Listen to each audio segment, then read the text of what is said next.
What would you do if the person who saved your family also owned your freedom? The first snowfall of December had just begun to fall over New York, soft flakes dissolving against the glass walls of the Langston Tower, 47 stories high. The building glowed like a frozen monolith, a symbol of one man's power and another woman's quiet imprisonment. Inside, the echo of a pen scratching across paper was the only sound that dared interrupt the silence. Alara Quinn stared at the contract in front of her. Her name was already printed neatly in black ink, as if fate itself had decided she'd sign before she even arrived. Across the desk sat Julian Langston, billionaire investor, heir to the Langston fortune, and a man whose eyes seemed incapable of warmth. "You have 3 minutes to decide," he said calmly, glancing at his watch. "After that, the offer disappears, and so does your father's company." It wasn't a negotiation. It was a verdict. Outside the office window, the city lights blurred into gold and silver streaks, distorted by the thin layer of frost on the glass. Alara's hands trembled as she reached for the pen. She wasn't signing a business deal, she was signing herself away. Julian watched her with that same expressionless calm, the kind that comes from knowing you've already won. When her pen finally met the paper, a ghost of a smile touched his lips. "Congratulations, Miss Quinn," he murmured. "You now belong to Langston Holdings, and, for the next 12 months. To me, the contract was legal, painfully so. On the surface, it was a merger agreement between Langston Holdings and Quinn Innovations, a small tech firm teetering on the edge of collapse after her father's debts had spiraled out of control. But buried in the clauses was a condition Julian insisted on personally. Alara would serve as his personal consultant, living in his estate, bound by confidentiality, loyalty, and one unspoken rule: no emotional entanglements. The press would call it mentorship. The lawyers would call it strategy, but Alara knew what it truly was: a cage lined with velvet. The first night in the Langston estate felt less like moving in and more like stepping into a museum of someone else's life. The marble floors gleamed like ice, and every piece of art seemed chosen to remind her of what she wasn't: powerful, unbreakable, untouchable. The man himself was nowhere to be found until dinner, when he appeared as if summoned by silence. He sat across from her at the long dining table, a glass of red wine untouched beside his plate. His expression was unreadable, his voice low and deliberate. "Eat," he said simply. She did, though every bite tasted of nerves. When the meal ended, he stood without another word and disappeared down the hall, leaving her with the echo of his footsteps and the question that would haunt her for months: why her? Why did a man like Julian Langston, a man who could buy anything, choose to trap her in a contract that felt so personal, so specific, so cruel? Days became weeks. She shadowed him through board meetings and investor calls, her presence required but rarely acknowledged. Every instruction came like an order. Every look felt like a test. Yet beneath that polished cruelty, she began to notice something strange: moments when his control faltered. Once, she caught him standing alone in his office late at night, staring at an old photograph. It was hidden in a drawer. He never let anyone touch a picture of a woman with Alara's same green eyes, smiling beneath the summer sun. When Julian noticed her, he slammed the drawer shut. "Go to bed, Miss Quinn," he said sharply, but the crack in his armor had shown. There was a story behind his cruelty, she realized, something he kept buried beneath layers of wealth and reputation. Winter deepened, the city outside froze, but inside the Langston estate, something began to thaw. Their conversations, once transactional, grew longer, softer. He asked about her designs, her ideas, her life before debt consumed it. She caught him smiling once, faintly, at something she said. It was the kind of smile you could miss if you blinked. Still, the contract hung between them like an invisible wall. One night during a snowstorm that shut down the city, they found themselves stranded together in the study. The power flickered, the fire crackled, and for the first time, Julian looked human. "You think I enjoy this?" he asked quietly, staring into the flames. "Owning people, making them hate me?" Alara didn't answer. "I do what I must," he continued, "because when you let your heart decide, the world takes everything from you." She wanted to ask what he'd lost, but something in his eyes warned her not to. That night, she couldn't sleep, not because of fear, but because of the way he'd said it, as if he were trying to convince himself. The next morning, she found a newspaper on her desk. The headline hit like a blow: Langston family tragedy 10 years later. A car crash, a missing fiancé, the Langston heir, sole survivor. Suddenly, his walls made sense. But knowledge is a dangerous thing, especially when it gives you power. When she confronted him, it wasn't with accusation, but with understanding. "You lost someone," she said softly. He froze. "That's not your concern." "It is," she whispered, "because you're punishing yourself through me." For a moment, he said nothing. Then his expression hardened. "You signed the contract, Miss Quinn, remember your place, but the damage was done." The truth had been spoken, and it hung in the air like smoke that refused to dissipate. After that, he grew colder. Meetings shortened, words became clipped. The fragile bridge between them crumbled, and Alara realized something she didn't want to admit. She cared. Despite everything, despite the manipulation, the power imbalance, the fear, she'd fallen for him. It wasn't love born of gratitude or proximity. It was the kind that sneaks in through the cracks, the kind you wish you could undo. And Julian knew it. He saw it in the way she looked at him during the late hours in the office, in the hesitation when she spoke his name. He tried to ignore it, to push her away with rules and distance. But one night, the facade broke. They were arguing about a presentation, something meaningless, when he snapped. "You think this is about business? You think I want you here because of some deal?" His voice trembled. "You're the one thing I can't control, Ilara." The air between them burned. For a moment, the contract, the rules, the cold logic, it all vanished. There was only the sound of their breathing, the weight of everything unsaid. But the world outside didn't pause for love. The next day, Langston Holdings faced a scandal. Leaked files, insider rumors, whispers of betrayal. Ilara's name was suddenly in the middle of it. Confidential information traced back to her laptop. Julian's trust shattered. "You played me," he said, voice low, deadly. All this time, was it about revenge, about money? She tried to explain, to tell him she'd been framed. But his eyes were already glassed over with betrayal. The contract that once bound her became her sentence.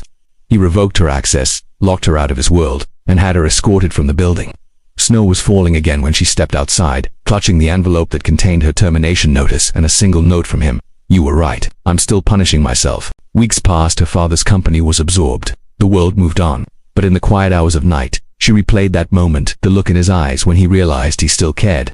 Then, one morning, a letter arrived. No return address, just her name written in precise, familiar handwriting.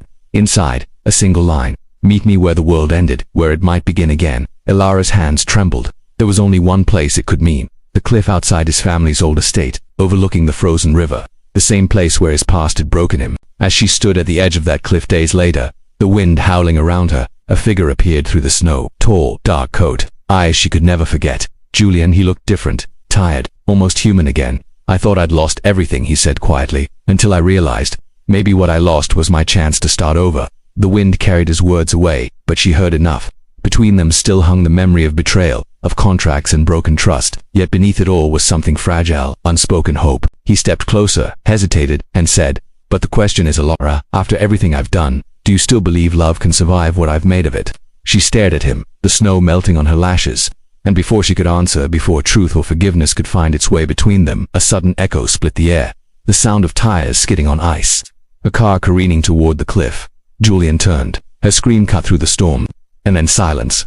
The sound came first, a screech of metal, desperate and raw, cutting through the frozen silence like a scream from the earth itself. Ilara's breath caught as the headlights burst from the curve of the road above, spinning out of control. Julian barely had time to react. He turned, his eyes wide not with fear, but recognition. It was his driver's car, the black Langston sedan, the same one that had followed him everywhere since the scandal broke. But tonight, it was moving far too fast. Then came the impact. The vehicle swerved violently, struck the guardrail, and teetered for a heartbeat on the edge of the cliff before plunging into the icy dark below. The sound of the crash was swallowed by the storm, replaced by a silence that seemed almost holy. For a moment, neither of them moved. Then Julian ran. The snow burned beneath his shoes as he stumbled down the slope, his voice breaking through the wind. "Call for help," he shouted, not looking back. "Ilara, call them now." She fumbled for her phone, fingers numb, breath clouding the screen. The signal flickered, then vanished entirely. No service. Only the blizzard raging like the world itself wanted to erase what had just happened. By the time she reached him, Julian was kneeling by the wreckage at the river's edge. The car was half submerged, its headlights dimming underwater like dying stars.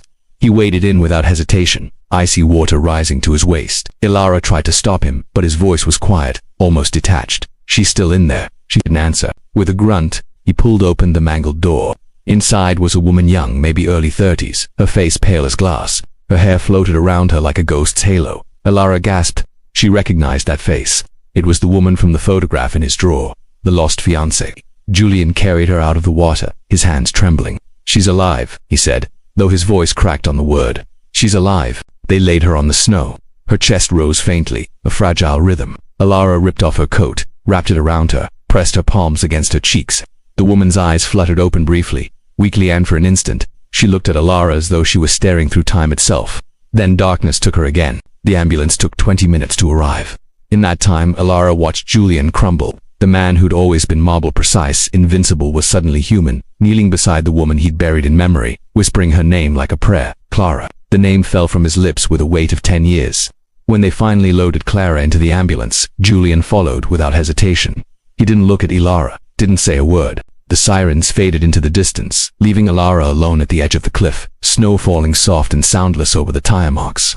The storm had stopped, but something else had begun, something cold, slow, inevitable. She stood there for a long time, until the wind carried his last question back to her. Do you still believe love can survive what I've made of it?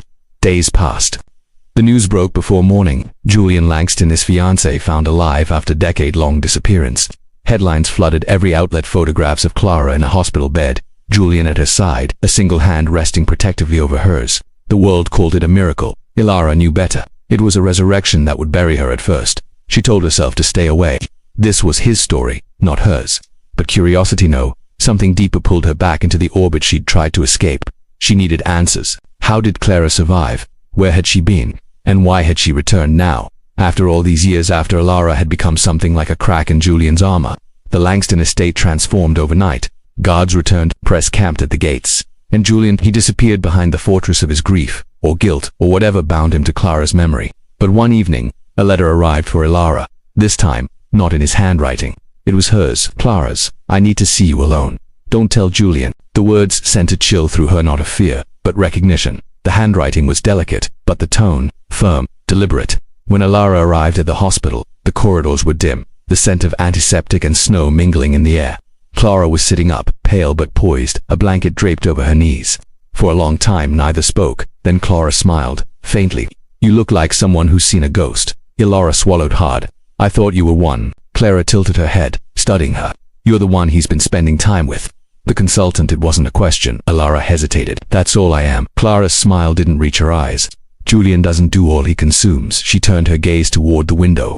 10 years ago, I thought I understood him. I thought love could save him from himself. But love doesn't save men like Julian Langston. It only teaches them new ways to destroy. Her words were calm, but behind them was something sharp. Alara wanted to ask what happened that night, the car crash, the disappearance, but Clara spoke first. He told you I was dead, didn't he? Alara nodded slowly. Good. Clara's voice softened. That means he never told you the rest. She reached for a photograph from her bedside drawer and handed it to Alara. It was old, edges curled. Julian and Clara, arms wrapped around each other, both smiling. But behind them stood a man Alara didn't recognize. That's his brother, Clara whispered. Elias Langston, the one Julian never speaks about. Alara frowned. I didn't know he had a brother. No one does, because Julian erased him. The words hung in the air like frost. Clara leaned closer, her eyes bright despite her fragility. Julian didn't just lose someone that night, Miss Quinn. He made a choice, and it cost more than either of us could pay. Before Alara could press further, a shadow fell across the doorway. Julian. His voice was quiet, but the edge was unmistakable. You shouldn't be here. Alara turned, startled. She asked me, I said. He interrupted. You shouldn't be here. Clara smiled faintly, watching him. Always protecting your lies, Julian. He didn't respond. He just took her hand gently, turned to Alara and said, go home. It wasn't anger that scared her, it was the look in his eyes. Not coldness, but fear. Fear of what Clara might reveal. That night, Alara couldn't sleep. The pieces didn't fit the brother, the disappearance. The way Julian looked when he saw her with Clara. Something deeper was buried beneath this tragedy. Something she wasn't supposed to uncover.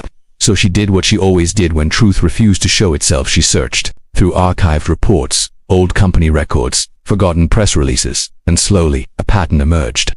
10 years ago, Langston Holdings faced a scandal eerily similar to the one now. Financial leaks, insider sabotage, two brothers at war over control. Then a crash, one life lost, another changed forever. But the record stopped there. Every trace of Elias Langston vanished after that night.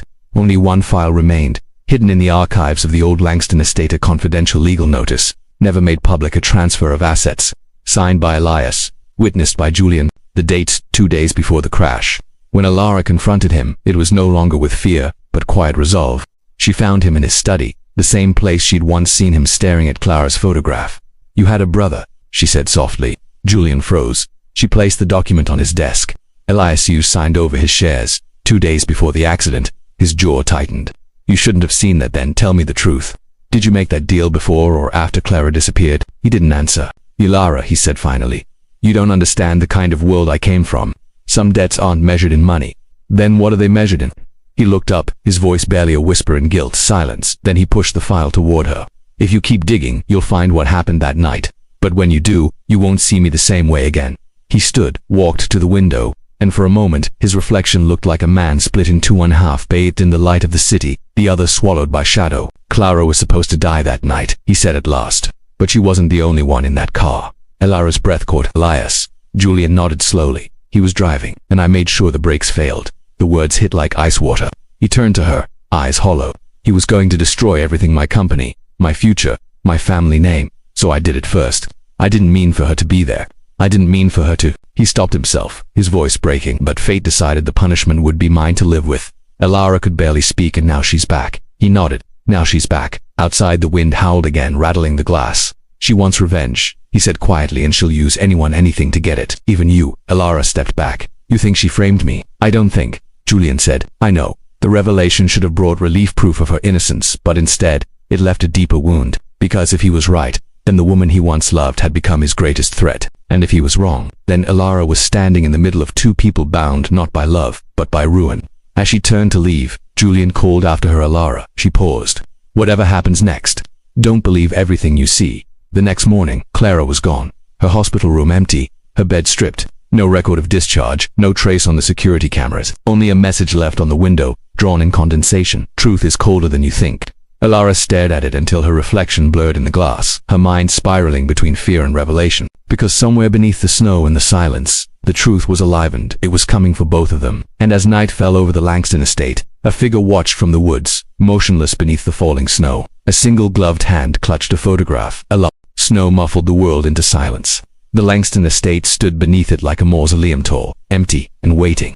Inside, only the faint hum of the furnace broke the stillness. Elara hadn't slept in days, not since Clara disappeared, not since Julian's confession had carved a hollow in her chest that no warmth could fill. Every corner of the house whispered ghosts. The corridor lights flickered with each passing gust, and somewhere above, a loose shutter beat against the window like a heartbeat out of sync. Julian had locked himself away in his private wing door, sealed phone off unreachable. His company's board demanded answers about Clara's reappearance, about the rumors of financial sabotage and family scandal, but he ignored them all. He hadn't been seen in 48 hours. Elara wandered the halls as though walking through the memory of a life that no longer belonged to her. The contract that once chained her now felt irrelevant. Something larger had taken its place. In the library, the fire was still burning. It shouldn't have been. She hadn't been there since the night Julian told her the truth about the crash. Yet the embers glowed red, alive, as if someone had been there only moments before. On the desk lay an envelope, her name, written in black ink. She opened it carefully, half expecting Julian's handwriting, half dreading Clara's, but the signature was neither. It was a single letter, E. Langston. Her pulse quickened. E. Langston, impossible. You're looking in the wrong place. You're looking in the wrong place. For a moment, the room tilted. Was it a threat, a warning, a ghost reaching out from the past? She looked closer. The paper was old, edges yellowed, the ink faintly blurred, as if written years ago. A watermark from the Langston estate's old stationery, discontinued after the accident, which meant someone had gone through extraordinary lengths to leave it here. She searched the desk for more and found a hidden latch beneath the drawer, a compartment she'd never noticed before. Inside was a key, small and ornate, engraved with the number 17. Room 17. The estate had 30 guest rooms, most sealed since the renovation. Room 17 had been one of the forgotten corner of the West Wing, where the wallpaper still carried the scent of time and dust. As she made her way there, the lights dimmed behind her as though the house itself knew she shouldn't be walking this path. The door was locked, but the key fit perfectly. Inside, the air was stale, untouched. A single window faced the forest, where snow fell in relentless waves. In the corner sat an old projector, the kind used decades ago for home films. Next to it, reels, neatly labeled in careful handwriting. Langston Archives, 2014, the year of the crash. Elara set the first reel, turned the switch, and the wall flickered to life. A home video. Clara's laughter filled the room, bright and unguarded. Julian beside her, smiling a real smile, one that seemed foreign now. And another man, identical in posture, voice slightly softer. The camera panned across their faces. 3 people on a sunlit lawn, unaware that they were frozen at the edge of tragedy. Then the image cut. The next reel was darker, a recording of an argument. Voices raised, distorted by static, but clear enough to understand. You can't do this, Julian, Elias shouted. It's murder, it's business. Julian's voice replied. You'll destroy everything our father built. You already did. A crash of glass, a scream, Clarice, then silence. Elara's hands trembled. The film kept rolling, but the picture warped into static. For a moment, she thought it was over until the sound returned, faint but distinct. Elara Quinn, a voice whispered, her breath froze. That name, her name spoken years before she'd ever met him. The reel snapped, the projector went dark. She stumbled back, the room suddenly too small, too silent. The wind outside howled against the window like a warning. How could they have known her name? She turned toward the door only to see a shadow move across the hall. "Julian," she called. No answer. She stepped into the corridor, but it was empty. The air felt charged, like the moment before lightning strikes. Somewhere deep in the house, a door slammed. Alara ran. She found him in the study again, sitting in the dark, staring at the fire. The glow cast half his face in light, the other in shadow. "You shouldn't be wandering alone," he said quietly, without turning. She caught her breath. "You left something for me." His eyes flicked toward her. "What are you talking about?" "The note, the key, the film." Julian stood slowly, confusion flickering across his expression. "What film?" "The one of you, Clara, and Elias. Someone left it in room 17. There was a recording on argument, and at the end, she hesitated. It said my name." For a moment, he didn't move. Then he whispered, "That's not possible." "I heard it, Julian, my name." He took a step closer, his face unreadable. "Ilara, that room was sealed after the crash. No one's been in there for 10 years. She shook her head. "Then explain it." He looked away, eyes distant. "Sometimes, ghosts aren't what they seem. Stop talking in riddles," she snapped.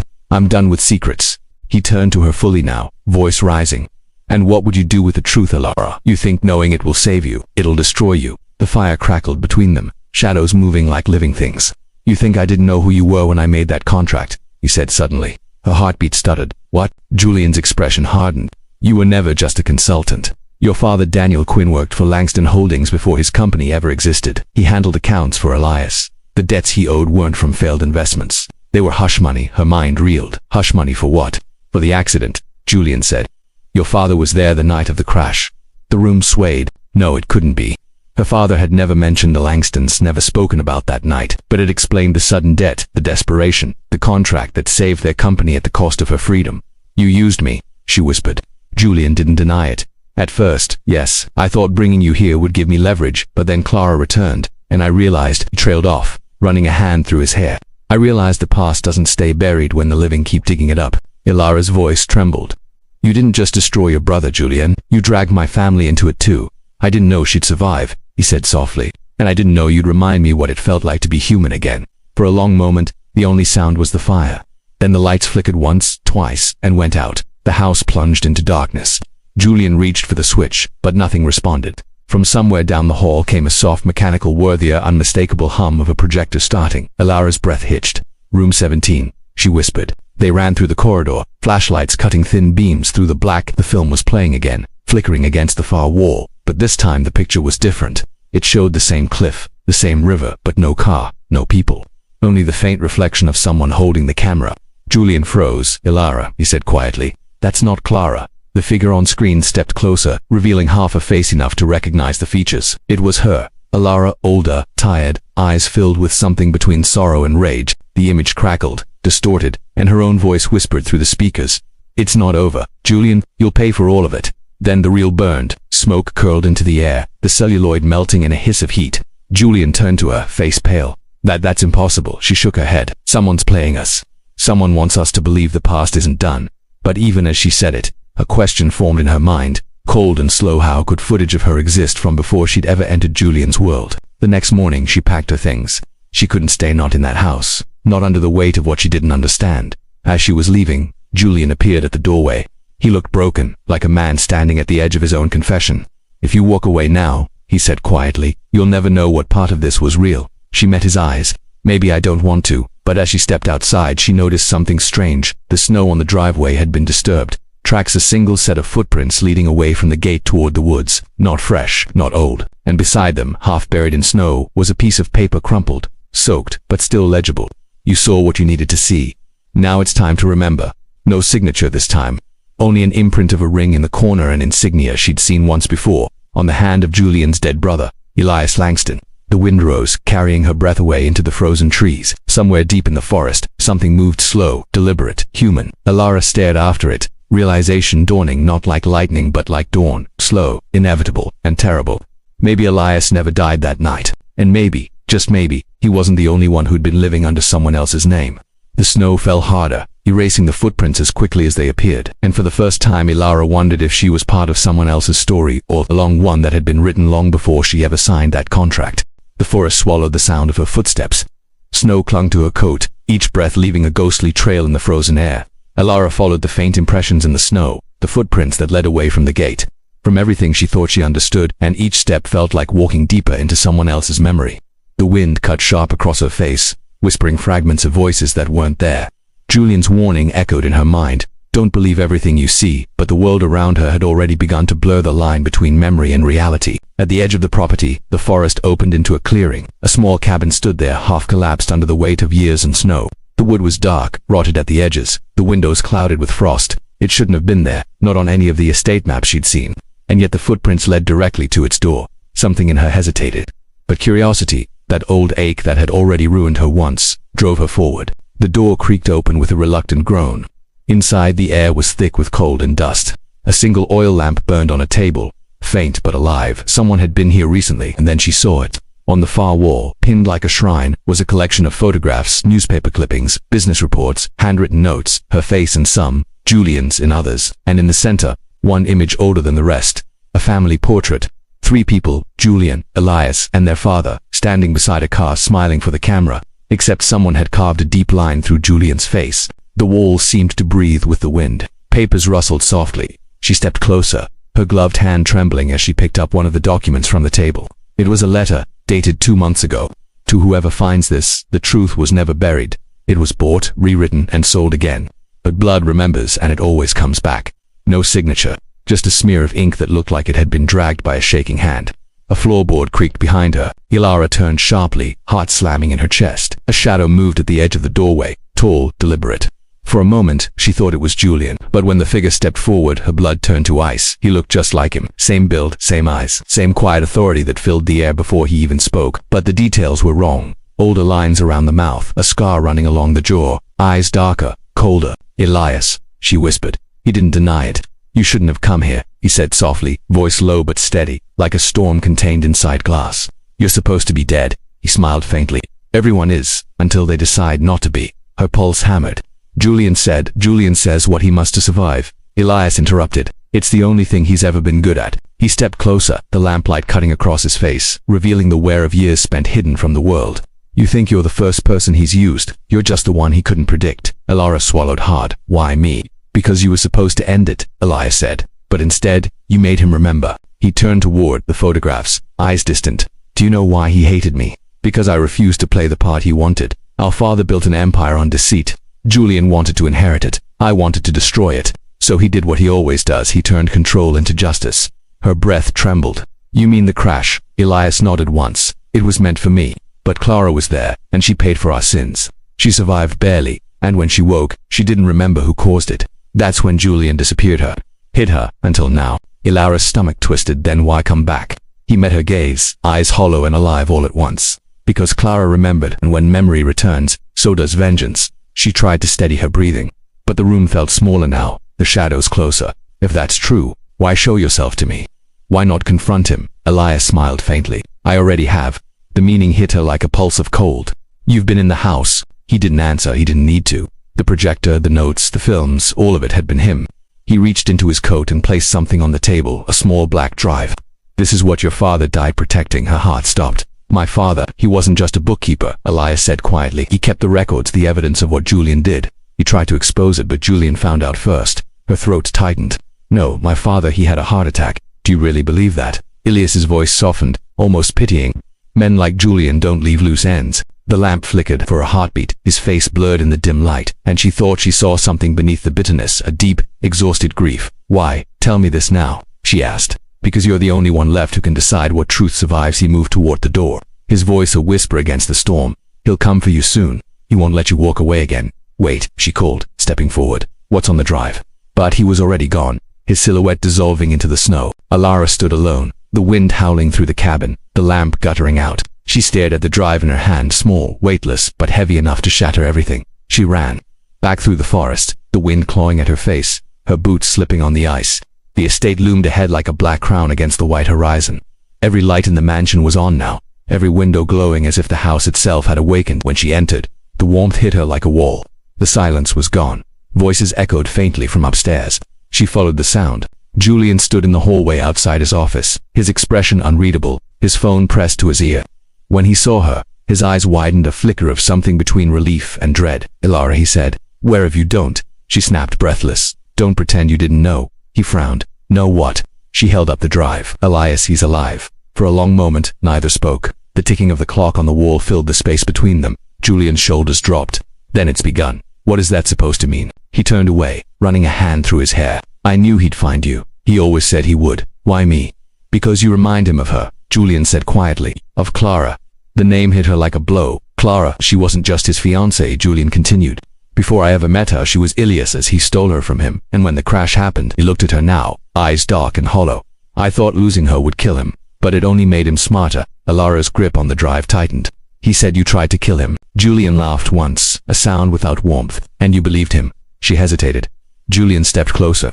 He's rewriting history, Alara. That's what he does. You think he found you by chance? You were chosen. You were meant to deliver his story, the version where he's the victim and I'm the monster. Her mind spun. Then explain this, she said, holding up the drive. He said my father died because of you. Julian's face changed. The anger drained away, replaced by something raw. Ilara, he said slowly, whatever's on that drive, it's not the whole truth. You think I'd bring you into my life just to destroy yours. I signed that contract to save you from him. You're lying, she whispered. He shook his head. If I wanted you gone, you'd already be gone. The silence that followed was suffocating. The only sound was the faint hum of electricity, the heartbeat of a house that felt too alive.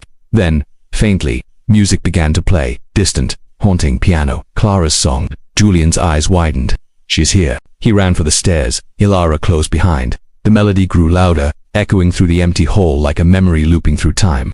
They followed it to the grand hall, the piano gleaming in the dim light, its keys moving under invisible hands. Then a voice, soft, fragile, familiar. You never did finish our song. Clara stood at the edge of the room, pale as moonlight, her hair falling in waves around her face. Alara, Julian said quietly, get back. But Clara's gaze wasn't on him. It was on Alara. You found him, Clara said. Did he tell you the truth? Ilara's voice shook. He told me you remembered. Clara smiled. Sad, distant. I remembered everything. She turned toward Julian, her voice trembling. You left me to die. Julian took a step forward. Clara, please. She lifted her hand. In it was a small remote. A faint red light blinked against her palm. Do you know what happens when you take everything from someone? She said softly. They learn how to build their own ending. Julian froze. What did you do? Clara's eyes shimmered with tears. I just made sure you'd have to choose. The wind outside rose into a scream. The lights flickered again. Somewhere deep beneath the house, machinery hummed to life, a low, resonant vibration that seemed to come from the very foundation. Ilara's heart pounded. Clara, stop whatever this is, but Clara only looked at her with something almost tender. You were never supposed to be part of this, Ilara, but you're the only one who can end it now. Then she pressed the button. A distant boom echoed through the mansion, deep reverberating, like the world itself had exhaled. The floor trembled. The chandelier above them swayed. Dust fell from the ceiling in slow motion. Julian lunged toward Clara, shouting her name. Ilara stumbled backward, the ground tilting beneath her feet. The lights flared once, blinding, and then everything went black. When she opened her eyes, there was only smoke. The air was thick with it, choking, heavy. The faint sound of water, somewhere distant. The river, maybe, or the fire sprinklers bursting overhead. She crawled through the haze, calling their names, but no one answered. Only silence. Then, through the smoke, a shadow moved, tall, steady, familiar, and as it stepped closer, she realized it wasn't Julian. It wasn't Clara, it was him, Elias. He extended a hand toward her, calm amid the chaos. It's time you saw the real fire. Alara, he said quietly, the one that started it all. And before she could speak, the floor beneath them gave way. The fall was endless. Sound fractured, the echo of collapsing marble, shattering glass, the thunder of breaking history. Alara's scream dissolved into the roar of everything crumbling.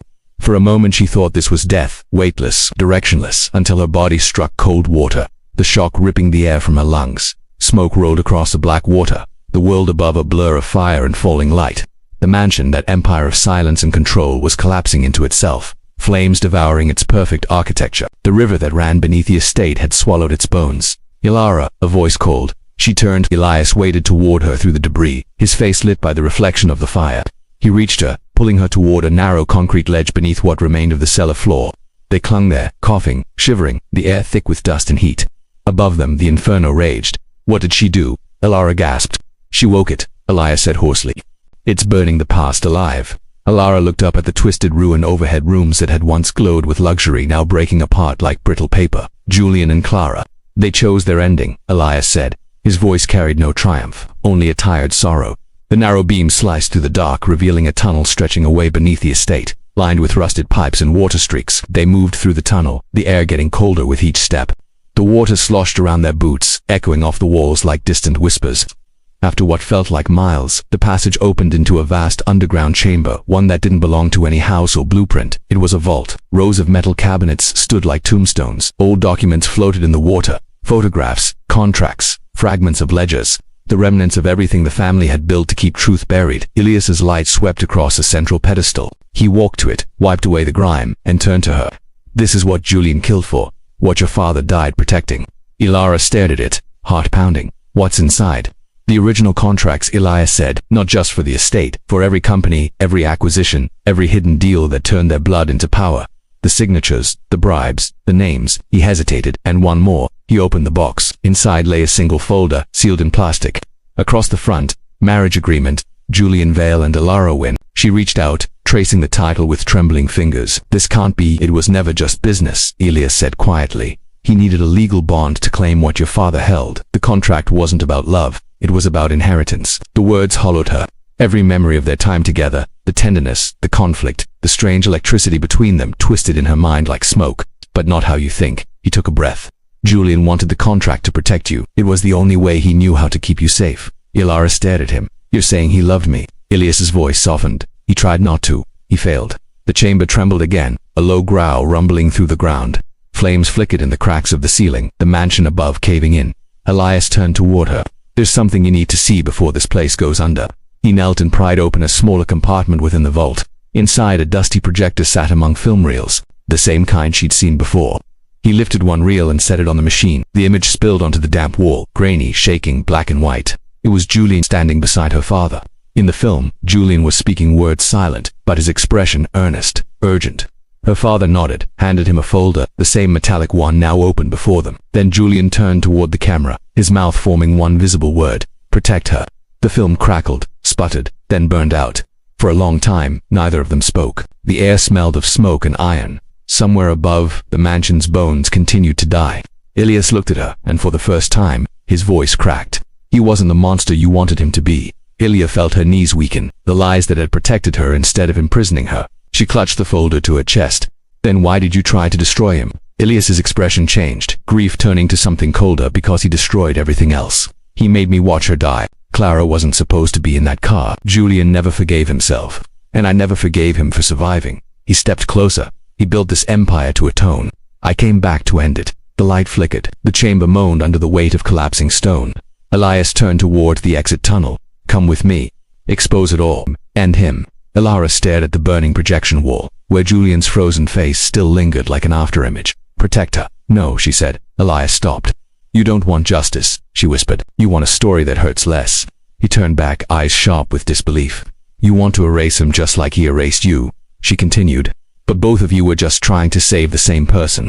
The air cracked, the ground splitting slightly beneath their feet. "Don't make him a martyr, Ilara." "I'm not," she said softly. "I'm making him human." The water surged suddenly, cold and relentless, bursting through the tunnel walls. Elias reached for the vault box, but Elia pulled him back. "It's too late," she shouted. The current took them both, sweeping them down the tunnel into darkness. Metal and stone collided around them. Ilara lost her grip, tumbled, slammed against the wall. The folder tore from her hands, spinning into the flood. And then silence. She woke to gray light. Morning, the river stretched wide before her, glittering beneath the pale sky. Smoke rose in the distance, the ruins of the Vale estate. Elias was gone. Beside her on the shore lay the metallic box, half open, its contents soaked but intact. The contract folder floated nearby, clinging to the mud. She reached for it, her fingers numb, and pressed it against her chest. Behind her, the sound of footsteps. She turned and froze. Julian stood there, covered in ash, one arm bound with a strip of cloth. His face was pale but alive. He looked at her as if unsure she was real. "You're alive," she breathed. He nodded weakly. "So are you." They stood in silence, the wind carrying the faint crackle of what remained of the house. Finally he said, "I saw her, Clara, in the fire." His eyes were hollow, wet. "She told me to let go. I think that's the only time she ever forgave me." Ilara's voice trembled. "She didn't do it to kill you." He smiled faintly. "No, she did it to free us." He stepped closer, and Elias. She shook her head, gone, but not finished. Julian looked down at the metallic box in her hands, his expression unreadable. "That's the real inheritance. Truth doesn't buy forgiveness, but it costs everything." She opened the lid slightly, staring at the ruined papers, the ink bleeding like veins. "Then maybe it's time it burned too." He hesitated, then nodded. Together, they carried the box to the water's edge. For a long moment, they watched the reflection of the fire in the river, the final breath of everything they'd built on lies. Then Ilara tipped the box. The papers slipped into the current, spinning away like fragments of memory. The wind caught her hair. The sky began to brighten. Julian turned to her, voice low. When this started, I thought I could fix it. Make love something I could control. But you were the one thing that never fit into the plan. She met his gaze, eyes tired but alive. Maybe that's what love is, the thing that refuses to fit. For the first time, he laughed quietly, almost brokenly. They stood together as the river carried the past away. The last of the smoke thinned across the horizon. Somewhere in the distance, sirens wailed, the world returning to claim what was left. Ilara looked back at the ruins one last time. What happens now? Julian's eyes followed hers.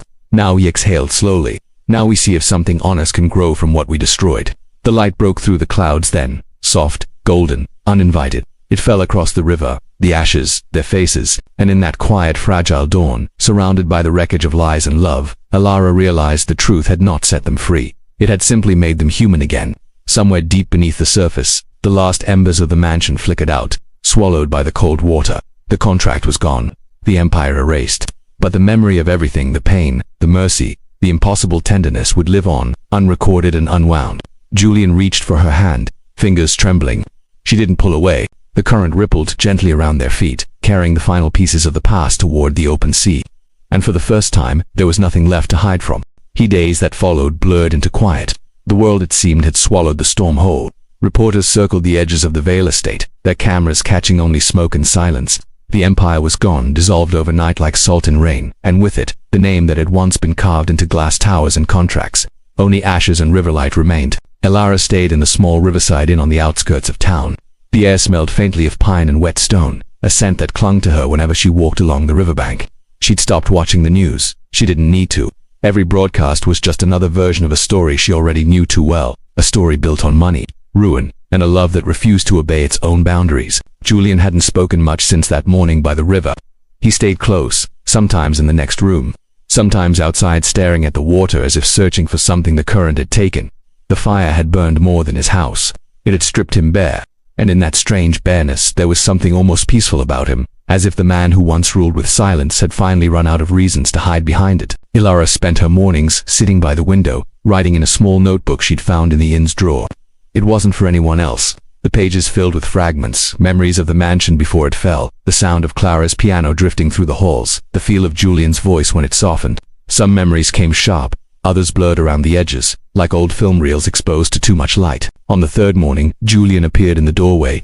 His arm was still wrapped in bandages, and his face carried the kind of exhaustion that comes from too much thinking. "You should rest," she said. "I can't," he replied. "Not yet."